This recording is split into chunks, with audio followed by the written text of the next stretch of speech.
بسم اللہ الرحمن الرحیم وبہ نستعین وصلی اللہ علی نبینا محمد وعلی آلہ وصحبہ اجمعین ومن تبعهم بإحسان الی یوم الدین وبعد قال اللہ تبارک وتعالی یا ایہا الناس اعبدوا ربکم الذی خلقکم والذین من قبلکم۔ محترم حاضرین، توحید الوہیت سے متعلق بحث جاری ہے اور اس سے پہلے توحید ربوبیت کا تذکرہ ہوا۔ توحید ربوبیت کو توحید الوہیت کی دلیل بنایا گیا ہے، اس لیے کہ جب رب اکیلا ہے تو معبود بھی اکیلا ہوگا۔ جس طرح اللہ کی ربوبیت میں کوئی شریک نہیں، اسی طرح اللہ کی الوہیت یعنی معبود ہونے کے اندر کوئی شریک نہیں ہے۔ کچھ دلائل اس سے پہلے گزرے اور توحید الوہیت کی تعریف بھی کہ ہوا افراد اللہ تعالی بالالوہیہ، کہ اللہ کو عبادت میں اکیلا ماننا، یہ توحید الوہیت ہے۔ بالکل آسان تعریف کہ عبادت میں اللہ کو اکیلا ماننا، یہ توحید الوہیت ہے۔ اب عبادت نام کی جتنی بھی چیزیں ہوں گی وہ صرف اللہ کے لیے کی جائے گی، چاہے رکوع ہو، سجدہ ہو، نذر و نیاز ہو، قربانی ہو، روزہ ہو، نماز ہو، عبادت نام کی جتنی چیزیں ہیں وہ صرف اللہ کے لیے کی جائے گی۔ اگر ہم نے عبادت کو اللہ کے علاوہ کسی غیر کے لیے کیا، یہی شرک فی العبادہ ہے، یعنی اللہ کی توحید الوہیت میں کسی اور کو شریک ٹھہرانا۔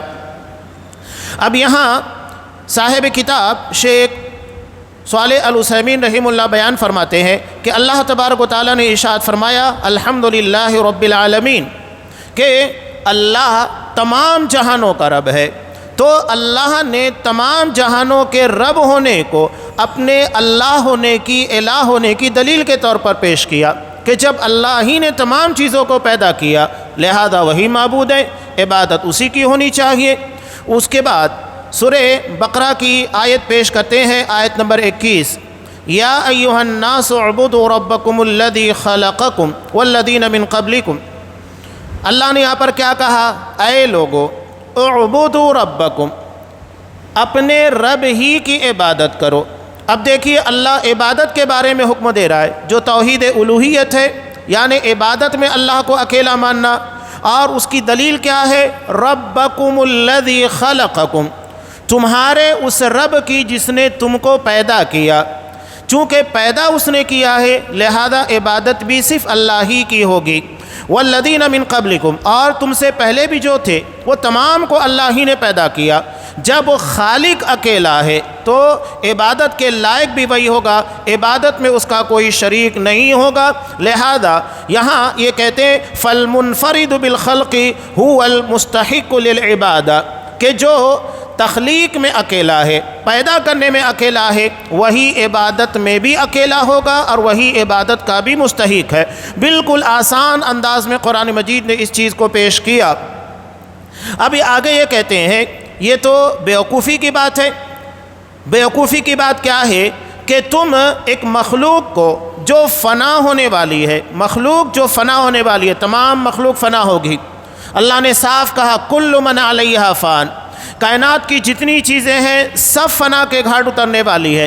تو یہاں وہی کہہ رہے ہیں یہ تو بے وقوفی ہے کہ ایک مخلوق کو جس کو پیدا کیا گیا، الحادث، اور جو بعد میں وجود میں آئی، العائل للفنا، اور وہ فنا کی طرف مائل ہے، کہ اسے تم عبادت کے لیے مستحق ٹھہرا دو، جبکہ اللہ تبارک و تعالیٰ کے علاوہ عبادت کا مستحق کوئی نہیں ہے۔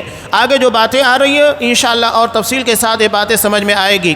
حالانکہ حقیقت یہ ہے کہ وہ ہرگز تمہارے کسی نفع کے مالک نہیں، کسی طریقے سے تمہیں فائدہ نہیں پہنچا سکتے۔ اور دوسری بات لا بایجاد ولا باعداد، کہ نہ کسی چیز کو ایجاد کر کے اور نہ ہی کسی چیز کی تیاری میں مدد کر کے۔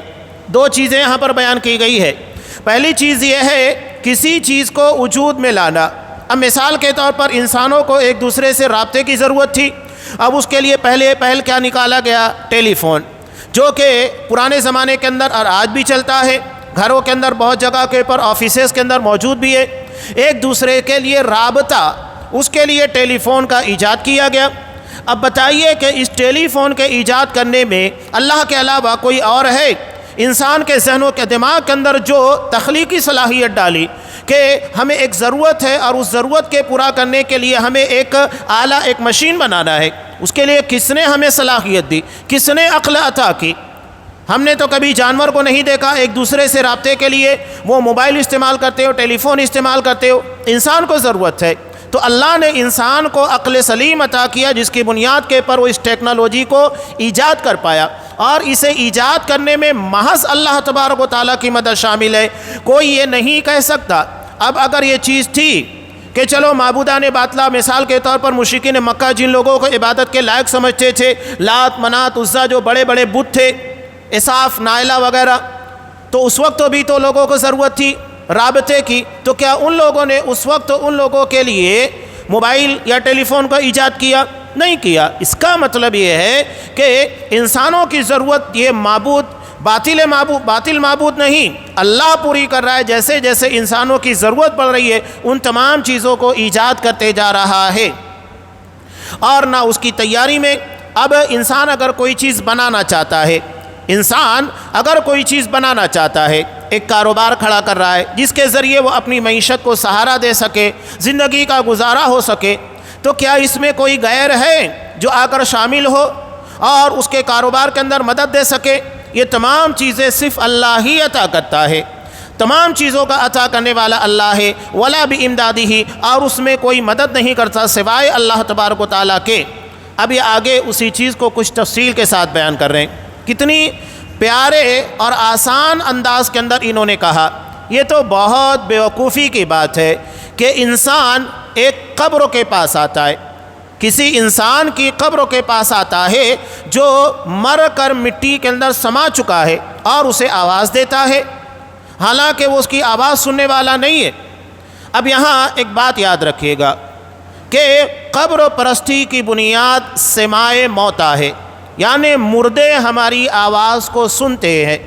اب یقینی بات ہے جب یہ عقیدہ بنا لیا جائے کہ مردے ہماری آواز سنتے ہیں تو انسان کیا کرے گا؟ قبروں کے پر جائے گا، انہیں پکارے گا۔ تو اللہ نے اس کنیکشن اور اس بنیاد کو ہی ختم کر دیا۔ دو جگہ قرآن مجید نے بہت حسین انداز میں اس چیز کا رد کیا ہے۔ ایک آپ دیکھیے سورہ نمل کے اندر، اور اس کے بعد آگے جانے کے بعد سورہ روم کے اندر اللہ نے اس چیز کا رد کیا، اور مخاطب کس کو کیا؟ نبی کریم صلی اللہ علیہ وسلم کی ذات گرامی، جو تمام انسانوں میں، تمام رسولوں میں سب سے افضل اور اللہ تبارک و تعالیٰ کے سب سے چہیتے اور پیارے بندے ہیں۔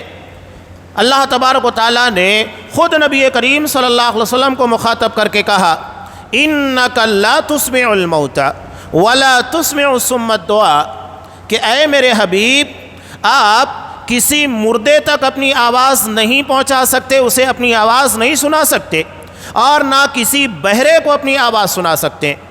اب قرآن نے مردہ اور بہرا ان دونوں کو ایک مقام کے پر کیوں جمع کیا؟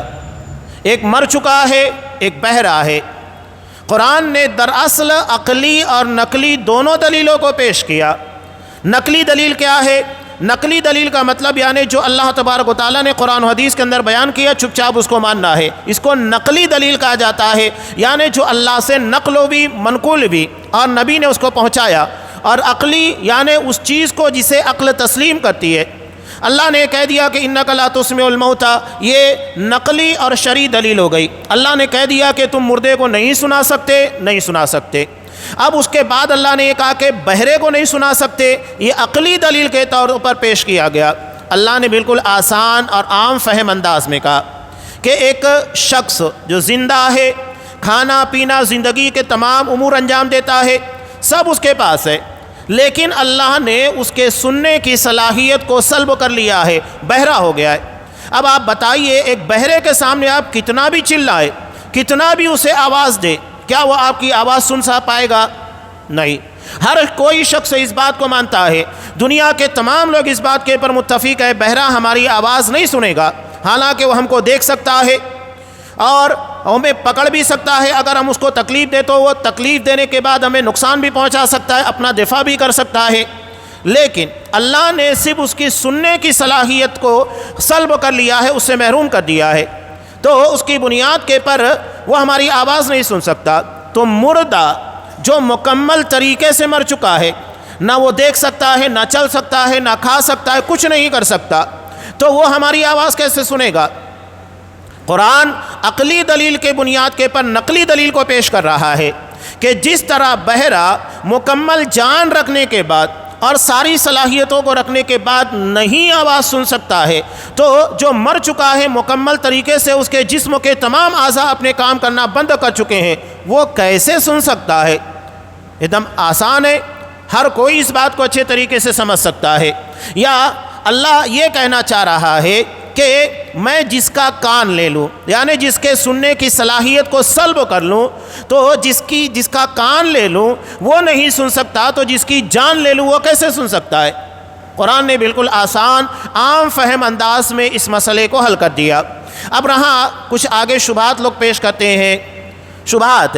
اب مثال کے طور پر بخاری کی روایت میں کہ مردے کو دفن کرنے کے بعد جب اس کو دفن کرنے والے جانے لگتے ہیں تو اس کے قدموں کی آہٹ کو مردہ سنتا ہے۔ اب وہاں پر دیکھیے بہت کچھ ہوتا ہے، مردے کے لیے دعا کی جاتی ہے اور اس کے لیے سارے لوگ کھڑے ہو کر اللہ سے منت و سماجت کرتے ہیں اور اس کے لیے یہ بھی دعا مانگتے ہیں، اللہم ثبت بالقول الثابت لا الہ الا اللہ محمد رسول اللہ، اللہ اسے کلمہ توحید کے پر ثابت قدم رکھ، سب ہوتا ہے، لیکن اللہ وہ تمام چیزیں اس کو نہیں سناتا ہے۔ کون سی چیز سناتا ہے؟ کہ لوگ جب قدموں تلے جانے لگتے ہیں اس آہٹ کو سناتا ہے، اور یہ زندوں کو پیغام ہے، مردوں کو پیغام نہیں ہے۔ دراصل زندوں کو پیغام دیا جا رہا ہے کہ کل تمہارے ساتھ بھی ایسا ہی ہوگا، بہت چاہنے والے، بہت محبت کرنے والے کل تمہیں دفن کرنے کے بعد جائیں گے تو صرف ان کے قدموں کی آہٹ سن سکو گے، اس کے علاوہ کچھ بھی نہیں سن سکتے، نہ ان کی دعاؤں کو سن سکتے ہو، نہ ان کے سلام کو سن سکتے ہو، کچھ نہیں سن سکتے۔ اور یہاں بالکل واضح، اللہ جتنا سنانا چاہے اتنا ہی سنتا ہے، اس سے زیادہ مردہ نہیں سنتا۔ اللہ قدموں کی آہٹ سناتا ہے اتنا ہی سنتا ہے، اس سے زیادہ مردہ نہیں سنتا ہے، بلکہ ہم تو مردے کی آواز کو بھی نہیں سنتے۔ بخاری کی روایت ہے نا کہ اگر مرنے والا جو مرحوم ہوتا ہے، نیک ہوتا ہے، لوگ اسے اپنے کاندھے کے پر لے کر جنازے کی شکل میں قبرستان جاتے ہیں، تو اگر وہ نیک ہوتا ہے تو کیا کہتا ہے؟ مجھے جلدی لے چلو، اس لیے کہ اسے اپنی منزل، اپنے انعام اور اللہ کی طرف سے جو اجر ملنے والا ہے اور برزخی زندگی کی جو نعمتیں ہیں اس کے حاصل کرنے کے لیے وہ بے چین ہوتا ہے، وہ کہتا ہے کہ مجھے جلدی لے کر چلو۔ اور اگر وہ نیک نہیں ہوتا ہے، بد ہوتا ہے، تو وہ کہتا ہے ہائے میری بدبختی، تم کہاں لے کر جا رہے ہو؟ اسے اپنے انجام سے ڈر لگتا ہے کہ اب مجھے عذاب قبر دیا جائے گا، منکر نکیر سوال کریں گے، میں کیا جواب دے پاؤں گا؟ تو مردہ بھی بول رہا ہے، لیکن ہم سنتے ہیں کیا؟ نہیں سنتے ہیں۔ تو اللہ جو سنانا چاہے اتنا ہی ہم سنتے ہیں، اتنا ہی مردہ سنتا ہے، اس سے زیادہ نہیں۔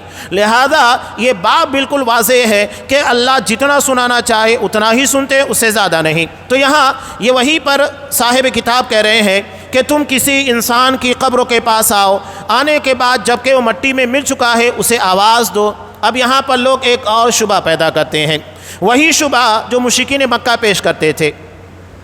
مشرکین مکہ کیا کہتے تھے؟ ما نعبدهم الا ليقربونا الى الله زلفا، کہ ہم ان کے پاس اس لیے آتے ہیں، یہ اللہ کے نیک بندے ہیں، اللہ ہماری آواز نہیں سنے گا تو ہم ان کے پاس آتے ہیں تاکہ ہماری بات کو اللہ تبارک و تعالیٰ تک پہنچائیں۔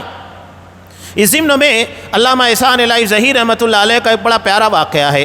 جب ان سے مجلس کے اندر سوال کیا گیا کسی پروگرام کے اندر کہ کسی کے واسطے اور وسیلے سے اللہ سے دعا کرنا کیسا ہے، جیسا کہ ہمارے عمومی طور کے پر چلتا ہے، کہیں نبی کریم صلی اللہ علیہ وسلم کے واسطے اور وسیلے سے، کہیں کسی بزرگوں کے وسیلے سے دعائیں مانگی جاتی ہے، اور ہمارے ہاں تو عمومی طور کے پر یہ ہے کہ جب تک دعا مانگنے کے بعد، ایک تو اجتماعی دعا بہت سارے مواقع کے پر جو ثابت ہی نہیں ہے لوگ کرتے ہیں۔ ابھی کوئی حج کے لیے جا رہا ہے، اجتماعی دعا کہاں ثابت ہے؟ آپ صلی اللہ علیہ وسلم نے صحابہ کو لے کر حج کے لیے گئے، اجتماعی دعا کی نہیں۔ دعا عبادت ہے اور جتنا نبی سے ثابت ہے اتنا ہی کرنا ہے، جس کیفیت میں ثابت ہے اسی کیفیت میں۔ اجتماعی ہے تو اجتماعی، انفرادی ہے تو انفرادی۔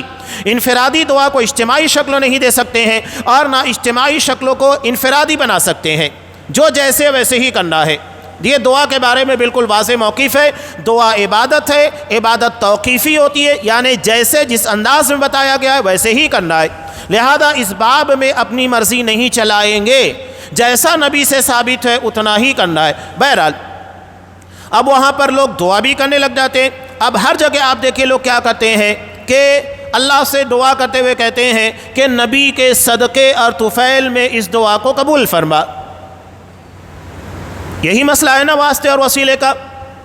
حالانکہ اس باب میں بڑی حیرت ہوتی ہے کہ جب آپ شرح العقیدۃ الطحاویہ جس کے لکھنے والے امام جعفر طحاوی، اس کی شرح کرنے والے حضرت علامہ ابن ابی العز رحمہ اللہ، دونوں کے دونوں احناف کے بڑے محدث ہیں، احناف کے ہیں۔ اب احناف کے ہونے کے بعد یہ لوگ کیا لکھتے ہیں؟ علامہ ابن ابی العز رحمۃ اللہ علیہ نے بالکل واضح حضرت امام ابو حنیفہ رحمۃ اللہ علیہ کا یہ قول نقل کیا۔ کیا قول نقل کیا؟ کہ یہ حرام ہے کہ کوئی شخص اللہ تبارک و تعالیٰ کے یہاں اس کی جناب میں کسی کے واسطے، مرتبے، طفیل، صدقے، جاہ، مرتبہ، ان تمام چیزوں کی بنیاد پر دعا مانگے۔ اس لیے کہ اللہ نے کسی جگہ یہ نہیں کہا کہ تم اگر کسی کے صدقے، طفیل، جاہ، مرتبے میں دعا مانگو گے تو تمہاری دعا قبول کروں گا ورنہ نہیں قبول کروں گا۔ یہ بالکل واضح طور پر حرام ہے۔ اور کون کہہ رہا ہے؟ حضرت امام ابو حنیفہ رحمۃ اللہ علیہ دلیل کی بنیاد کے پر بات کریں، ہم اس بات کو مانتے ہیں، اصل چیز دلیل ہے، وہ دلیل کی بنیاد کے پر بات کہہ رہے ہیں، ہم مانتے ہیں، لیکن ان کے ماننے والے جو حضرت امام ابو حنیفہ رحمۃ اللہ علیہ کے مقلد اپنے آپ کو کہتے ہیں، افسوس کے ساتھ وہ اس بات کو نہیں مانتے، چاہے ان کا عالم طبقہ کا ہو، علماء کا طبقہ کا ہو، عام طبقہ، ہر جگہ آپ دیکھیں صدقے طفیل میں دعا ہے۔ بہرحال حضرت علامہ احسان الہی ظہیر رحمۃ اللہ علیہ نے جب یہ سوال ہوا بہت پیارے انداز میں جواب دیا، کہا کہ اس مجلس کے اندر کوئی بہت ہی برا آدمی ہے، بہت بڑا گنہگار ہے، اسے کھڑا کرو اور اس کو کہو کہ وہ اللہ کو برا بھلا کہے۔ اللہ کو برا بھلا کہے، کہے گا؟ نہیں کہے گا۔ کیوں نہیں کہے گا؟ وہ مانتا ہے اور تمام لوگ اس بات کو مانتے ہیں کہ ادھر میں نے اللہ تبارک و تعالیٰ کی شان میں گستاخی کی، اللہ کو برا بھلا کہا تو ادھر اللہ کا عذاب میرے پر نازل ہو جائے گا۔ ہر کوئی مانتا ہے۔ حضرت علامہ احسان الہی ظہیر رحمۃ اللہ علیہ نے کہا کہ اللہ اگر غلط باتوں کو، جو برائی کی باتیں، اس کو بغیر کسی واسطے وسیلے کے سنے گا، اور عبادت جس کے لیے انسان کو پیدا کیا اور دعا کا حکم دیا تو اس میں کسی کے واسطے اور وسیلے سے سنے گا، یہ کیسے ممکن ہے؟ اللہ تو ڈائریکٹ کہتا ہے ادعونی استجب لکم، تم مجھ سے دعائیں مانگو میں تمہاری دعا قبول کروں گا۔ اللہ یہ تو نہیں کرے کہ کسی واسطے وسیلے سے دعا مانگو کہ تبھی قبول کروں گا۔ قرآن و حدیث کی جتنی دعائیں ہیں، تمام دعاؤں کو اٹھا کر دیکھیے، کسی جگہ کے پر آپ کو کسی کے واسطے، وسیلے، صدقہ، طفیل، جاہ، مرتبہ کے اندر دعا مانگنے کا کوئی ثبوت نہیں ملے گا۔ اللہ تبارک و تعالیٰ کے بارے میں اگر کوئی اس جانتا ہے اور یہ مانتا ہے کہ اگر نبی کے صدقے طفیل یا کسی امام، پیر، ولی، بزرگ، کسی کے بھی واسطے وسیلے سے دعا مانگیں گے تبھی ہماری دعا قبول ہوگی، غلط ہے۔ اللہ نے کسی جگہ یہ نہیں کہا کہ اگر تم کسی کے واسطے وسیلے سے دعا مانگو گے تبھی قبول کروں گا ورنہ قبول نہیں کرنے والا، ایسا کچھ بھی نہیں ہے۔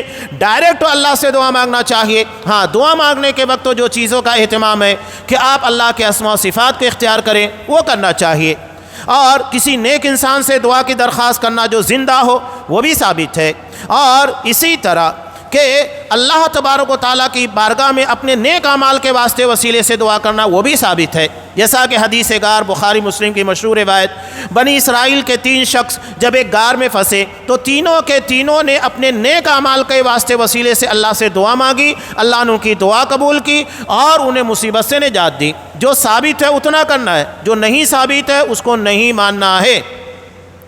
تو یہاں پر وہی کریں کہ ایک انسان کی قبروں کے پاس جانا اور جو کہ مٹی میں سما چکا ہو اور اس کے بعد اس سے دعا کرنا، وَتَعْبُدُهُ، اور اس کی عبادت کرنا۔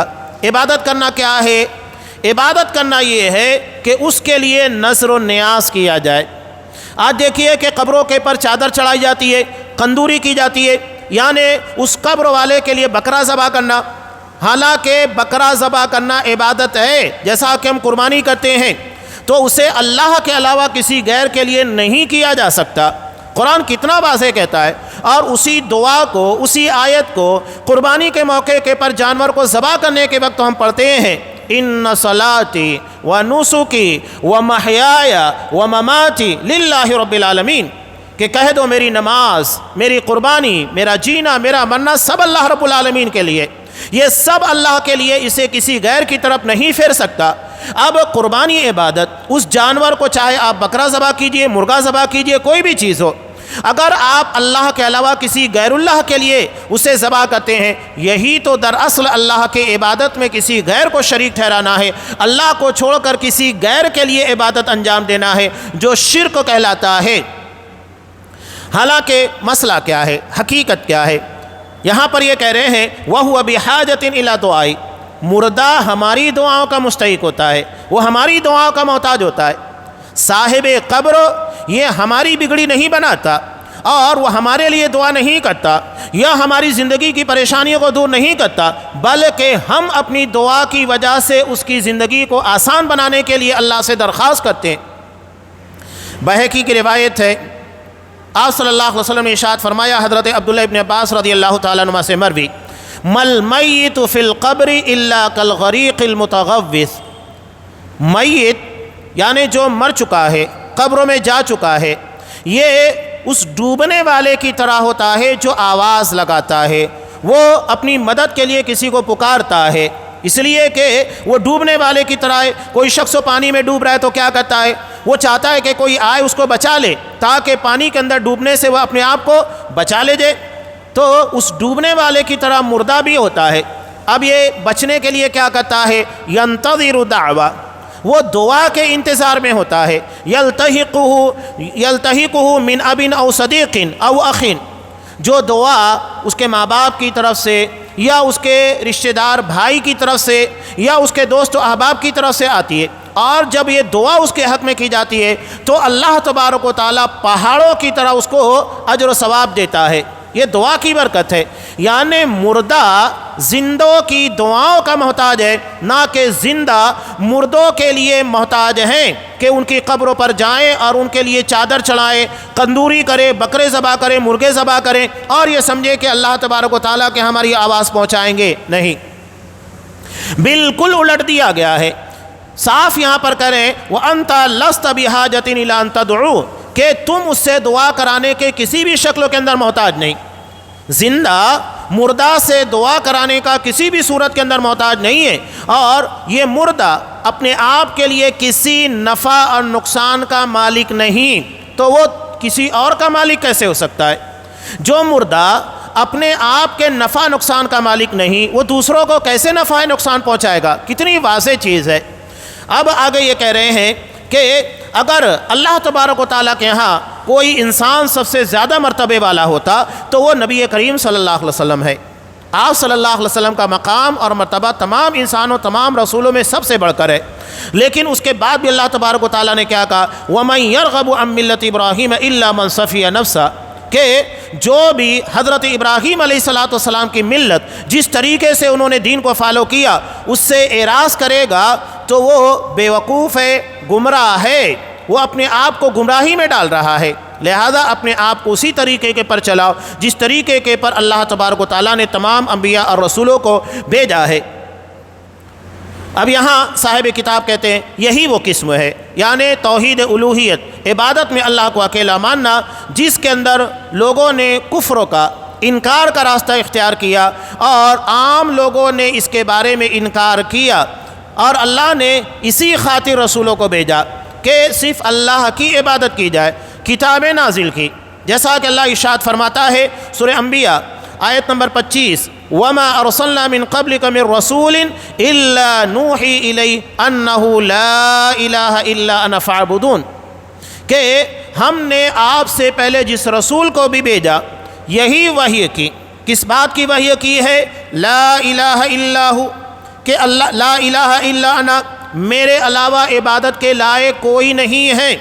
بالکل واضح پیغام، لہذا عبادت کی تمام قسمیں صرف اللہ کے لیے کی جائے گی۔ فاعبدون، میری ہی عبادت کرو، میرے علاوہ کسی اور کی عبادت نہ کرو۔ اب اس کے باوجود آپ دیکھیے قرآن کتنا صاف کہہ رہا ہے کہ تمام انبیاء اور رسول نے اسی جانب لوگوں کو بلایا، عبادت صرف اللہ کی جائے گی اور اللہ کو چھوڑ کر عبادت کی کوئی بھی قسم کسی غیر کے لیے نہیں کی جائے گی۔ اب اس کے بعد کیا مسئلہ ہے کہ بہت سارے رسولوں کے اتباع، یعنی ان کے ماننے والے، ان کے فالور، ان کے امتی، ان کے بارے میں آپ صلی اللہ علیہ وسلم نے ارشاد فرمایا، فرأیت النبی ومعہ الرہط، کہ قیامت کے منظرنامے کو پیش کرتے ہوئے آپ صلی اللہ علیہ وسلم نے ارشاد فرمایا کہ باوجود اس کے کہ میں نے دیکھا کہ قیامت کے دن نبی آئے گا وَمَعَهُ الرَّهَطُ، اس کے ساتھ ایک گروہ ہوگا، ایک جماعت ہوگی، وَالنَّبِيُّ وَمَعَهُ الرَّجُلُ وَالرَّجُلَانِ، کوئی نبی ایسے بھی آئے گا اس کے ساتھ ایک آدمی ہوگا یا دو آدمی ہوں گے، یعنی اس کے پر ایمان لانے والے اتنے ہی ہوں گے، کسی کے ساتھ ایک چھوٹی سی جماعت ہوگی، کسی کے ساتھ ایک آدمی ہوں گے، کسی کے ساتھ دو آدمی جنہوں نے نبی کی دعوت کو قبول کیا، وَالنَّبِيُّ وَلَيْسَ مَعَهُ أَحَدٌ، اور کوئی نبی تو ایسا ہوگا کہ اس کے ساتھ کوئی بھی نہیں ہوگا، یعنی اس کے پر ایمان لانے والا کوئی نہیں ہوگا۔ یہ عالم ہوگا قیامت کے دن انبیاء کا، اور انبیاء سے بڑھ کر اللہ کے دین کی تبلیغ کرنے والا، لوگوں کو سمجھانے والا اور اللہ کی توحید کو بتلانے والا کون ہو سکتا ہے؟ اس کے بعد بھی لوگوں کا عالم یہ ہے کہ نبی قیامت کے دن آئیں گے، کسی کے ساتھ چھوٹی سی جماعت، کسی کے ساتھ ایک آدمی، دو آدمی، اور کسی کے ساتھ کوئی بھی نہیں ہوگا، یہ عالم ہوگا۔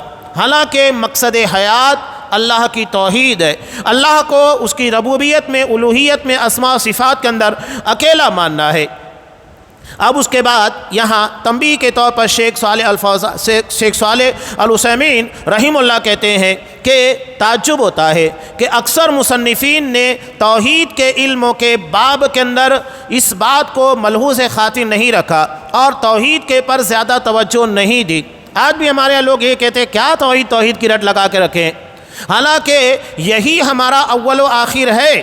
علامہ ابن قیم رحمۃ اللہ علیہ کہتے ہیں کہ پورا قرآن توحید کے پر مشتمل ہے، کہ اگر اللہ تبارک و تعالیٰ نے قرآن کو نازل کیا تو اس پیغام کے لیے کہ قرآن اللہ کی توحید کو لے کر آیا، صرف اللہ کی عبادت کی جائے۔ اگر کسی جگہ قرآن مجید میں جنت کا تذکرہ ہے تو یہ اہل توحید کا انعام ہے کہ جو اللہ کی توحید کے راستے پر چلیں گے، شرک نہیں کریں گے، ان لوگوں کا انعام جنت ہے۔ اور اگر جہنمیوں کا تذکرہ ہے تو دراصل توحید کو نہ ماننے والوں کی سزا ہے کہ جن لوگوں نے اللہ کو عبادت میں، ربوبیت میں، اسماء صفات میں اکیلا نہیں مانا، یہ ان لوگوں کی سزا ہے کہ انہیں جہنم میں داخل کیا جائے گا۔ پورا قرآن توحید کے پر مشتمل ہے۔ تو یہی کہہ رہے ہیں کہ تعجب ہوتا ہے کہ اکثر مصنفین نے توحید کے باب میں تساہلی برتی اور اس جانب زیادہ توجہ نہیں دی۔ وہ لوگ توحید ربوبیت کو زیادہ اہمیت دیتے ہیں، یعنی اللہ تبارک و تعالیٰ کو رب ثابت کرنے میں، جس کے بارے میں عمومی طور کے پر مشرکین کو بھی اختلاف نہیں، اور توحید الوہیت یعنی اللہ کو عبادت میں اکیلا ماننا، اس باب میں کوتاہی برتتے ہیں۔ توحید ربوبیت کو بہت شد و مت کے ساتھ بیان کریں گے، جس کے بارے میں تمام لوگوں کا اتفاق ہے، اور توحید الوہیت جہاں اختلاف ہوتا ہے، جہاں گمراہیاں ہیں، جہاں عبادت میں لوگ اللہ کے علاوہ غیر اللہ کو شریک بناتے ہیں، وہاں زیادہ توجہ نہیں دیتے ہیں۔ حالانکہ اکثر لوگ اسی باب کے اندر شرک کے مرتکب ہوئے اور گمراہی کے راستے کے پر چل پڑے، لہذا ضروری ہے کہ توحید کی اس قسم کے پر توجہ دی جائے، یہاں تک کہ ان مسلمانوں کو جو شرک کر رہے ہیں اور اس کے بعد بھی اپنے آپ کو مسلمان سمجھتے ہیں، ان لوگوں کو شرک سے بچایا جائے، تاکہ ان لوگوں کو علم ہو جائے کہ ہاں یہ چیز شرک ہے اور اس سے وہ اپنے آپ کو بچا سکے۔